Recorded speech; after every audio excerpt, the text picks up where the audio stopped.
आपने सुना होगा कि एंड्रोमेडा गैलेक्सी हमारी आकाशगंगा यानी मिल्की वे गैलेक्सी की ओर बढ़ रही है, जो कुछ अरब वर्षों में एक दूसरे से टकराने वाली है। लेकिन यहाँ रोमांचक बात यह है जो वैज्ञानिकों ने खोजा है कि आकाशगंगा और एंड्रोमेडा गैलेक्सी का टकराव पहले ही शुरू हो चुका है। पहली बार खगोलविदों ने पाया है कि दोनों आकाशगंगाएं पहले से ही तारों का आदान प्रदान कर रही है, जिसमें एंड्रोमेडा का प्रभामंडल मिल्की वे के साथ ओवरलैप हो रहा है। ब्रह्मांड के विस्तार के बावजूद, जिसके कारण अधिकांश आकाशगंगाएं एक दूसरे से दूर जा रही है, एंड्रोमेडा गैलेक्सी मिल्की वे की ओर बढ़ रही है। ऐसा दो आकाशगंगाओं के बीच मजबूत गुरुत्वाकर्षण खिंचाव के कारण हो रहा है, जो इतनी कम दूरी पर ब्रह्मांड के विस्तार प्रभाव से कहीं अधिक शक्तिशाली है। जब हम अपनी गैलेक्सी का एंड्रोमेडा गैलेक्सी के साथ टकराव के बारे में सोचते हैं तो हम अचानक होने वाले प्रभावों की कल्पना करते हैं। हमारे मन में प्रश्न उठता है कि इस टकराव से हमारी आकाशगंगा पर क्या प्रभाव पड़ेगा।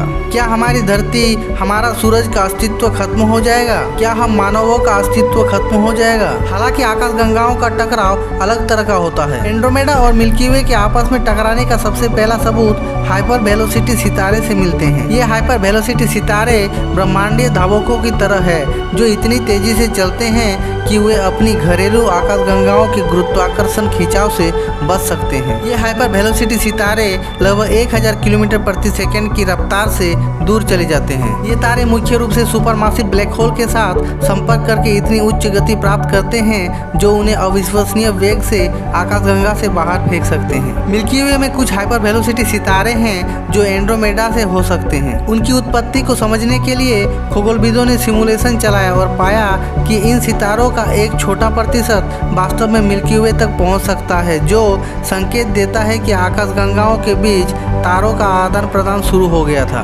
एक और महत्वपूर्ण साक्ष्य आकाशगंगाओं के प्रभामंडल से आता है। आकाशगंगाओं का प्रभामंडल एक आकाशगंगा के चारों ओर गैस और डार्क मैटर का एक विशाल क्षेत्र है। एंड्रोमेडा का प्रभामंडल पहले से ही मिल्की वे के साथ ओवरलैप करता है। क्योंकि आकाशगंगा में खगोलीय पिंडों की दूरी बहुत ज्यादा होती है, इसलिए आकाशगंगाओं का टकराव के बारे में जैसा हम सोचते हैं वैसा नहीं होता और इसका टकराव का प्रभाव आकाशगंगा में सैकड़ों लाखों सालों में नजर आते हैं।